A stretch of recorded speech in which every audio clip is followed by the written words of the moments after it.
शुरू करेंगे. Yes. Hello and welcome to the third episode of Triple R podcast. This is Jinesh Jain. And Nevransh Kumar. We don't have Nikunj with us today, so one third of our audience might have left by now. But anyways, moving on. So what are we going to talk about today, Nivransh? So today our topic of discussion is going to be about Nolan, up and coming indie talent. Ah, of course.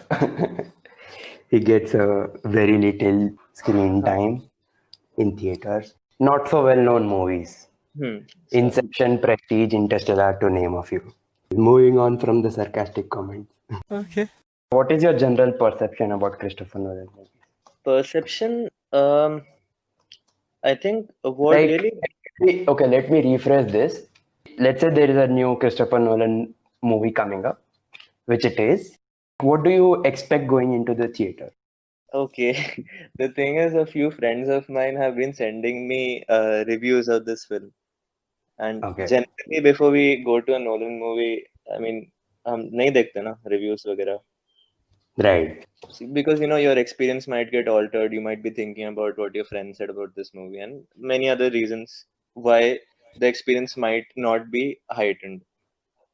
Huh. Now, the few reviews which I read, they weren't praising the film to my expectations, Oh, by and the way, you're talking about the new Tenet film, which is yeah, going to. I Okay. don't think it has released yet. Yeah, it is not. In India, it is not. Yeah, yeah. Hmm. And so now this is the thing with Nolan, right? His scale of films are so large, and by the end of it, it's there's something about his films which are so relatable. Hmm. Uh, Yeah, it can be themes of love and other stuff, but it just boggles my mind ki, with all the money that is put in to make one film, he still has the control over his craft to actually show real human emotions. that's true. About that large scale thing, even I agree with that. I mean, look at movies like Interstellar. Their scales are like unimaginable, and I don't think anybody has ever done a movie on that scale or would do a movie on that scale. But still, the focus of the whole movie was about that father and daughter relationship. Exactly. So while he goes full on all in with the large scale, larger than life movies, his principles are still very much grounded. Yeah, I think it might be because his route to actually making big budget films was an indie way, right? His first films weren't उनका budget उतना ज़्यादा नहीं था. True. So I Yeah, think he really his screenplays, man. That's where the gold is for me, you know. yeah, and also the greatest thing about whatever stories he writes, or let's Hmm. say even as a director, is that how everything comes together in the end. Let's say even three-fourths of the movie you have no effing clue about what is happening, but in the end it comes together in such a way that it's almost cathartic. I Uh, agree. Sorry to interrupt, but yeah, let's keep this channel PG rated thing part या जो भी whatever अपशब्द you use. yeah. The The time, editor will take care of it. आज की कड़ी में yes, हम बात the time करेंगे has कि been गाली noted देने down. वालों का क्या Uh, हश्र होता है। Now we can दोस्तों move आज के समय further. Yeah, and you realize this is the most interesting thing we would have said in this podcast, so this will remain in the podcast. Yeah, anyways, moving on. Let's start with discussing like movie wise, and then in the end, we can discuss Nolan in general. Sure, sure. Where do you want to Okay. begin? So, as you haven't watched Memento, we're gonna have to start from Prestige. Okay, I take it that you haven't watched Insomnia. This is not a competition, I presume. Okay, I know. anyway, let's start with Prestige. Story wise, amazing. Typical Nolan, things coming together in the end. really choosing a topic like magic was a high risky endeavor, right? Because Um, things can go wrong so badly, it could almost become cringe content. yeah, I agree. If I may add, I don't think that it's typical Nolan prestige. I'll give you my reason as well. Sure. Like you said, Nolan cross cuts a lot between different timelines, and in the end, all these timelines basically come together, and you kind of get the bigger picture. इसके वजह से ये effect पड़ रहा है, and so on and so forth. It's like a domino kind of a thing, right? In take it. Snowballing effect. Snowballing effect, right? So Uh, prestige पे मुझे इसलिए ऐसा नहीं लगता क्योंकि you are seeing two point of views when it is happening isn't the same, right? yeah, true.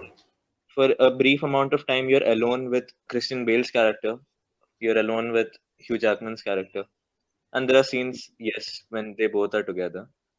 Okay, so what I understand from whatever you're saying is that the Prestige, even Dark Knight and Rises could be added to this. These might be the only films where Nolan hasn't played, With time, yeah, in the stories. definitely. Although the editing style remains the same, right? Yeah. Editing, and you can, I mean, it's very easy to differentiate a Nolan movie from others. It's very easy. The colors he uses, the aesthetics, the larger than life scales, the big entourages, and you can easily differentiate features in a Nolan movie from other movies. Yeah, I would definitely agree. But my reason would be the way his characters speak. They've got a style, a way of speaking, right? Like, for example, Tarantino's characters speak in a certain way. In the same way, I feel Nolan's characters also speak in a certain way. I think the best example for that would be Dark Knight Rises, right? Where Hmm. the rhythm of each dialogue for most characters is the same.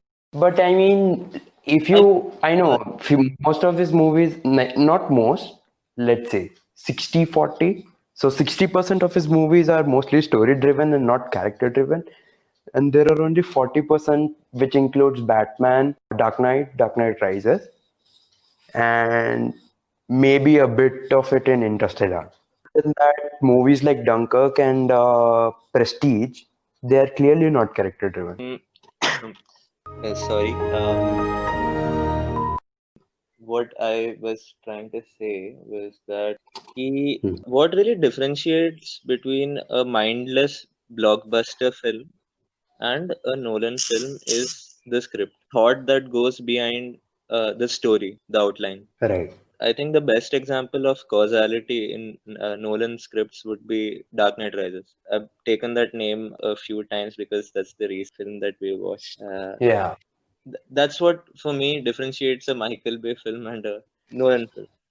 Yeah, and even I think where you're getting at is like, even if you take Tarantino Hmm. versus Nolan, so Tarantino's last film, Once Upon a Time in Hollywood, it was a hit only because it was the Tarantino movie. I mean, okay, it was Tarantino-ish. It had all the elements that Tarantino would put in a movie, but again, the plot was very lacking. So I didn't really enjoy that. At the 12-minute mark, our audience has left. It is only us two in chat.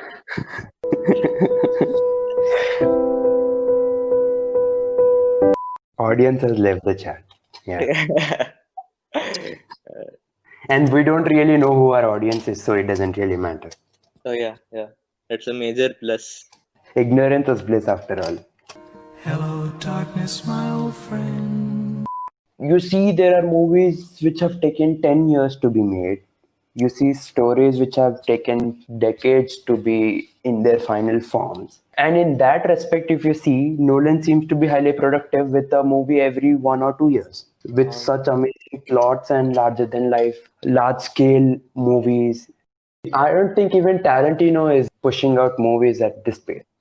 Hateful Eight was what, 2015? Yeah, 15. Nolan has been consistently giving, like, let's see, 2012 or 11 was Dark Knight, 14 was Interstellar, 16 or 18 was Dunkirk. Dunkirk was what, 18? 18. 2020, he gives us Tenet. So that man's productivity skills are on all time high. Yeah, Can we and discuss A little more about the snowballing technique that you had mentioned. Yeah, sure. Yeah, would you brief about it a little more? Okay. So from what I understand about snowballing effect is that initially you have very little to no idea about what's going on in the movie, and that just keeps building up. It's not like your curiosity is being satisfied halfway through, or let's say even 75% of the movie timeline.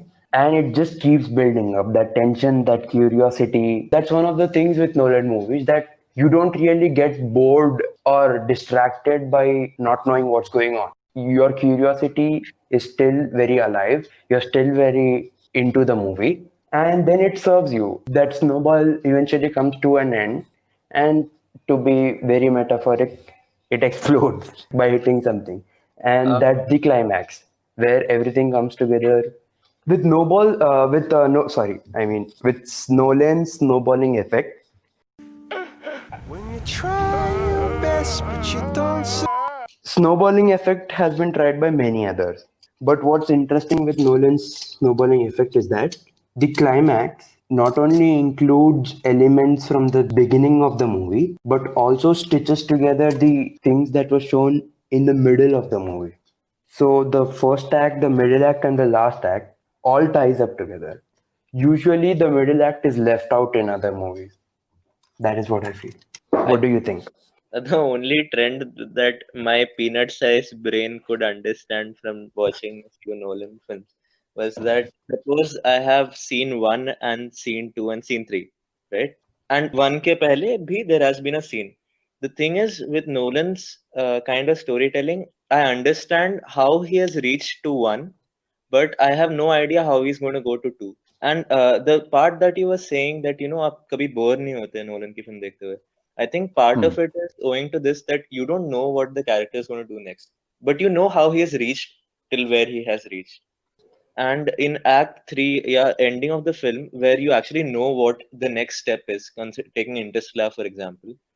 His daughter tells him to go find Anne Hathaway's character. So you know what the next decision the character is going to take. But again, it's shown so cinematically with the narration going on and the score and dwelling in shots and stuff. I mean, of course, you mentioned scores. Nolan coupled with Hans Zimmer. I don't know if it's niche or not, but it's highly praised by audiences of Nolan's movies. It gives so much depth to whatever scene is going on and creates so much intrigue. I think the scores in Nolan's movie, especially with Hans Zimmer, is responsible for like 40% of the curiosity or intrigue that you have watching. And अभी तो दिल तोड़ के चले गया उसका वो डेनी Hans विलेनव के Zimmer. साथ. Unfortunately. Unfortunately, but we are here for you, Nolan. We're going to come and watch your movies, but we'll also miss Hans Zimmer. So Do we you? are also going to watch the movies in which Hans Zimmer is scoring. Yeah. It's a win-win situation for Nolan and Hans Zimmer. I don't know what is it for us. तेरे वास्ते मेरा इश्क No, we are just spending $250 extra with nothing Worth better to it. do. So Worth it. yeah, I guess if we are made to sit in a theater to just listen to Hans Zimmer for 3.5 hours, we would pay $250 any day. Are there any other movies with such good blended scores? I mean, Hindi films की यही problem है ना. Murder 2 and all, if you watch, इतना शाही music है and कुछ और ही चल रहा है कहानी में है ना. I think October would be an example where the music perfectly complements the film. Yeah, true. There are few films, there are, of course. Definitely. Okay, so the music, why does it make you intrigued? It's also because the elements Hans Zimmer uses. So if there is a scene going on where you are expecting something, he uses the clock and it's continuously ticking. So you're anticipating something now. So that music is basically guiding you and your emotions to go somewhere. I think the next film, I mean, कोई structure तो बचा है नहीं इसमें. So Dark Knight, I think, is the first Nolan movie with character-driven plot. The character being obviously Joker and not the Batman, I feel. Because much work was, I mean, it's obvious, but I'm still stating it that disproportionate amount of work went into building up and creating the character of Joker than Batman. What I feel is Joker character building, सबको पता है, the mystery surrounding it and whatnot.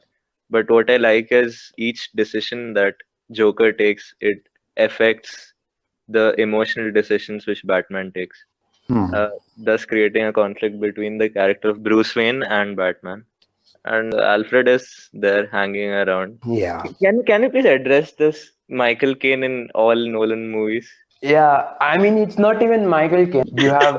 You also have Anne Hathaway sharing Interstellar, Dark Knight Rises. So I think it's something with Nolan and being comfortable with a few actors. Like after they work with him once, he's more comfortable with them and it becomes easier.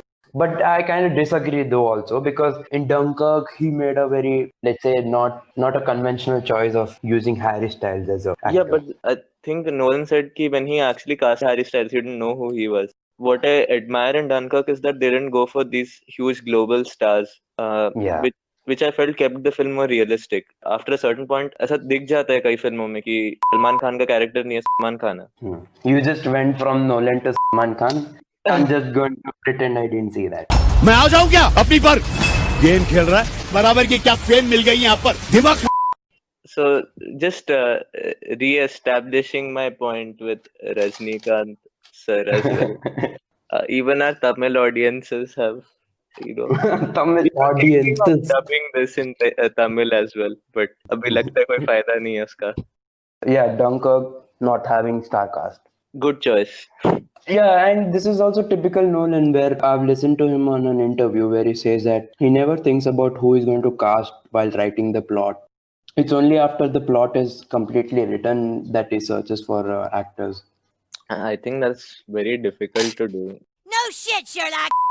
Based on the actors, you also write the dialogues in a certain kind of way. Definitely. And he doesn't do that. So he has everything prepared already and then is fishing for actors that's just incredible.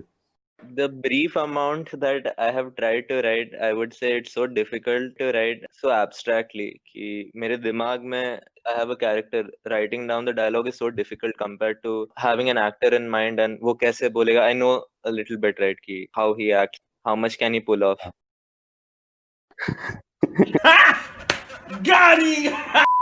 And the actors are constantly delivering. I mean, there's no Nolan movie with actors doing weak acting or being a little off note anywhere. That whole reverse storytelling, he's taking that to another level in Tenet. There is a lot of criticism around it. People say Nolan is being over ambitious. The visuals are amazing, the music, the score, everything is amazing, but the plot gets a little out of hand. So, what do you think about that? As Nolan has progressed with one movie after the other, experience that you get while watching the film has become as important as the story itself. For Nolan, yeah, definitely true. He's always tried to, you know, कि audience को और कैसे excite किया जाए theater में. This is a film that is made for the theater, you know. All of his films are just made for the theater. Exactly. Yeah. Done. If you watch it over a phone or a laptop, you might not be as moved when you watch it in a theater. Not even close. And I think Tenet के साथ he's trying to reach a new height Hmm. of a visual spectacle, which is good. Where trouble starts is, I'll tell you, Charlie Kaufman, right? Charlie Kaufman की पहली 3 फिल्में, Being John Malkovich adaptation and Eternal Sunshine, pretty understandable stories. Yeah, Eternal Sunshine, by the way, is our movie recommendation. हाँ, इधर ही खत्म कर देता हूँ. Yes, Those who haven't watched it, it's like one of the best movies ever made. I would suggest you watch Kimi no Nawa immediately after that. Urf, Your Name. Anime hai. Okay. Kaufman. Yeah, so his first 3 films pretty understandable, and I can see why, because he had just been found, right? Being John Malkovich, as unconventional as it is still much more monetizable, makeable than his recent films, which is Synecdoche and Anomalisa. He has reached a state where it is becoming more and more meta. Yeah, so I think you're citing the example of I'm Thinking of Ending Things, which released just yesterday. Yes, please go watch that after giving us some audio time. So he is becoming more and more niche in his approach. You're going for such a level of subtlety that it is really difficult for an audience member to get it in the first viewing. So I just hope Nolan doesn't he starts giving experience, Getting tired of himself. theater experience a priority over the story itself, because at least the Nolan films that I have connected with personally, it's always been through some The theme. human touch. Yes, universal theme. So Tenet might be this kind of an experience, but I just hope. This reminds me about talking about genres. What genre movies has Nolan made? Is there a genre which can fit? Or let's just coin a new term which is Nolan genre.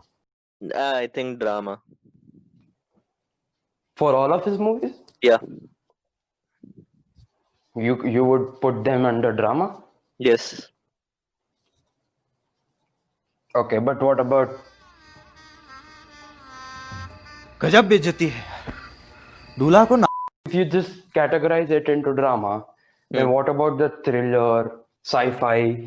Drama, जब मैं बोलता हूँ, it is solely based on how a character behaves in the film. Okay. The elements which he uses to get to his goal lead to other genres of thriller and sci-fi. In drama, generally a character wants something, right? Ford vs Ferrari में Matt Damon wants something. जैसे इसमें Right. Cooper wants to save the planet, and in order to do so, interstellar travel करना पड़ेगा. So the element which he uses to achieve that goal gives rise to multiple genres. I kind of disagree. When you said Matthew McConaughey's character wants Yes. to save the world, I disagree with that because it's not character driven, as you say. And the reason is that he never even knew he had to do something to save the world. Like I'm talking about the plot of the movie. He randomly landed upon the NASA. I mean, it's not random. I know there's this whole plot. Yeah. But when you are watching it for the first time from the very beginning, you always see that by some miracle, he's landed into the NASA's headquarters, and Michael Caine's character says that the only option to save the world is to travel to another planet. Huh. Okay. For the So the point I was trying to make is that it was never even about Matthew McConaughey. It was that the planet is dying and you have to find a new planet, and Matthew McConaughey was just an actor to play that part. I get what you're saying. And for a viewer who's watching it for the first time, there is no way that you would see this as a drama, है ना? Like you said, Exactly. Matthew McConaughey का ऐसा sole goal in life नहीं था when he started था. off. Yeah. And he stumbled upon, his character stumbled. वो ठीक है. That's a message by Cooper himself is another issue. What you said is right. Until he actually reaches there, we don't know what the character wants. My statement कि Nolan films are dramas is solely from the writing perspective. For him to reach to a point where he actually needs a goal, you need to set up a few things first, right? So that when he actually goes for that goal, setup में जो भी दिखाया गया है, it थोड़ा conflict build हो उसकी वजह से. We've seen his bond with his daughter, and yes, I completely agree for a viewer who's watching it for the first time. और actually जब भी देखोगे आप Nolan film, you really don't get it as a drama. It is so dynamic in its approach. Yeah. And drama उसको label कर दिया है अपन ने कि it's slow and it takes Exactly. So let's just be on the safer side and coin a new genre called as Nolan genre. Okay. Because all of his movies has all of the elements you could ever imagine of. I mean, can you even imagine having comedy in Inception? But it was still there. I know it was not comedy per se, but through the dialogues, you kind of giggle once or twice. So a Nolan movie is a complete package. So the movies we didn't talk about are Interstellar and Dark Knight Rises. So Interstellar also, I think we have spoken enough. Actually Great. each film का एक podcast वैसे बन जाता. One podcast is just an understatement. I mean, you could talk on and on about each of these movies. This was his sole objective, and he clearly reached this, that he just wanted the audience to keep talking about his movies for a very long time. Even though, let's say there is Interstellar, even though there are no more mysteries left or it's not open-ended, you kind of have to keep talking about it because you find something new every time you watch it or talk about it. Dark Knight Rises. All right. रुको जरा सबर करो बोला धक्का मुक्की Very good character arc for Bane. it might give Bane a sense of depth in his character. He is not so inhuman after all. But the term that you used, arc, I don't think he was given an arc in the film. Yeah, I mean, arc might be an overstatement, but let's say a description. The assumptions break here. But the plot twist, man, I have never been able to accept it. That's acceptance in the sense of not liking it, or It was unsatisfactory, I felt, because वो plot twist होने के बाद भी क्या Jinesh 5 minute बाद मर जाती है वो. no, but I kind of get the point of the plot twist. The evils that he was facing was not what he was seeing in the outer world, was somebody who was always with him and somebody who he trusted. I would agree with that if that was a theme if that point was centered about throughout the film, या कहीं और बता देते. It was, no? Because see, when she approaches about the nuclear reactor, and he says, "I'm trusting you with this." There is some dialogue. I'm paraphrasing, but there is some point where he says, "This is a huge responsibility, and I'm trusting you with this." It does make sense. I'm just saying कि it could have been It was done. very okay. I think it was a very sudden and short-lived twist. Nolan standards के हिसाब से. हाँ, Nolan standards के हिसाब से. So yeah. So our final verdict on Nolan. You go first. There are these high concept films, right, which are beyond the realm of this real world.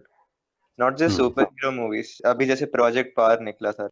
These are larger than life stories. The success which Nolan's films have brought, it kind of encourages people who want to make these kind of films to go to producers, and the producers trusting them कि, you know, it has worked in the past and it might again. Right. Because when film is an expensive medium, we all know this, but when such films turn out to be a success, I think it gives them a surety that they encourage this kind of creativity. And I'm not saying कि, you know, सिर्फ high concept रहना चाहिए and it shouldn't have any relatable thing to it. I'm just saying कि if someone wants to try something larger than life, they should be allowed to approach it in the way that they want. They'll be more open about it, yeah. They'll be more accepting of such scripts. Maybe just to add something, I would say that you could always try to break boundaries of conventional cinema, but how much ever you do that, you will always be remembered by the general audience only if you give them a takeaway. And Nolan delivers that very well. With all of his movies, and his consistency is unparalleled with anybody in the film industry.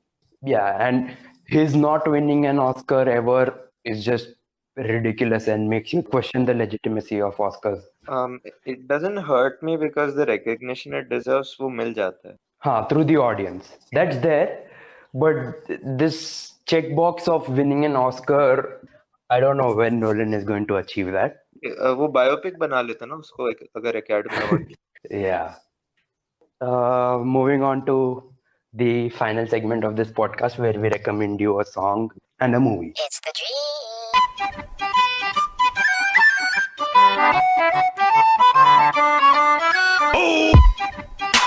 तेरा बोल recommendation.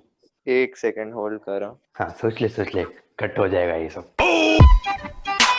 Okay, so the film that I'd recommend this week would be I'm thinking this week. Wow.